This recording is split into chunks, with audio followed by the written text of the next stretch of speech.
On March 29th of 2020, I recommended Slack Technologies, ticker symbol WORK. I do think that Slack provides a really compelling investment opportunity. This is my opinion, this is my analysis. Make sure you do your own due diligence.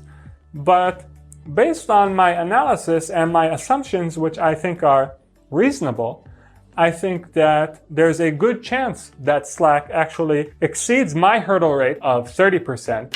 For those who are unfamiliar with Slack, Slack basically created a channel-based messaging platform and is a superior alternative to traditional email. For more on what the Slack software does and how it works, take a look at the video that I linked to in the description of this video. Previously, when I did my analysis of Slack stock, it had no debt, but it chose to raise $750 million in debt since then in order to build up its cash reserve. And so now some have deemed it not halal to invest in. So here's my commentary on this. First, I've explained in a previous video, my video, how to pick halal stocks, that the debt to equity limit that is being placed really makes very little sense on a number of counts.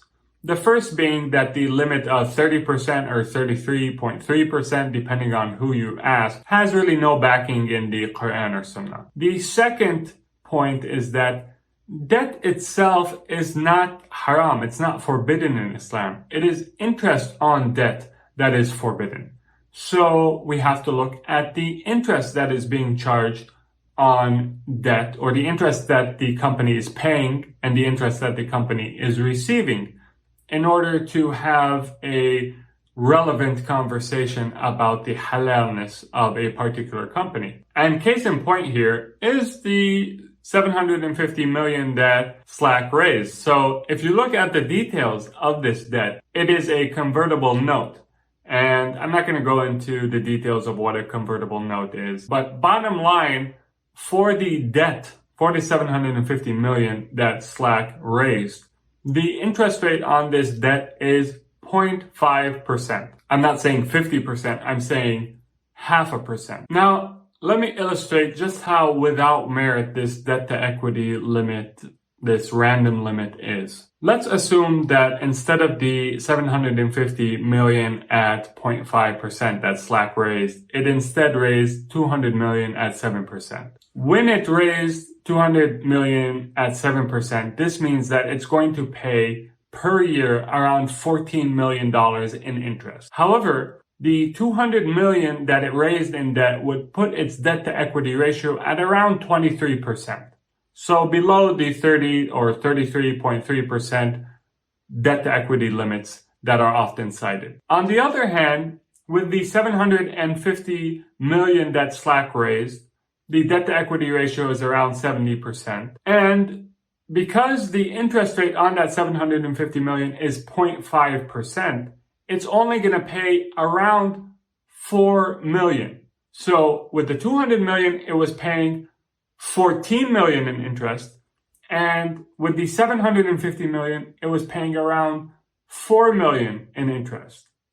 And yet, according to this debt to equity random limit, the company that is paying $14 million in interest annually is halal to invest in, whereas the company that is paying only $4 million in interest annually is haram to invest in. This makes no sense whatsoever. So I would encourage the people that are using this metric to ascertain whether a stock is halal or haram, that is the debt to equity ratio, to look for a different ratio that makes a bit more sense. The only limit in Islam for interest is 0.